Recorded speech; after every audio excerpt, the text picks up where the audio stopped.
श्रीगुरुभ्यो नमः। हरिः ओम्। शुक्लाम्बरधरं विष्णुं शशिवर्णं चतुर्भुजं प्रसन्नवदनं ध्यायेत् सर्वविघ्नोपशान्तये। यस्य द्विरदवक्त्राद्याः पारिषद्याः परश्शतम् विघ्नं निघ्नन्ति सततं विश्वक्सेनं तमाश्रये। व्यासं वसिष्ठनप्तारं शक्तेः पौत्रमकल्मषम् पराशरात्मजं वन्दे शुकतातन्तपोनिधिम्। व्यासाय विष्णुरूपाय व्यासरूपाय विष्णवे नमो वै ब्रह्मनिधये वासिष्ठाय नमो नमः।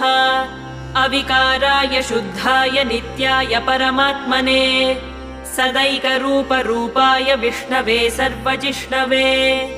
यस्य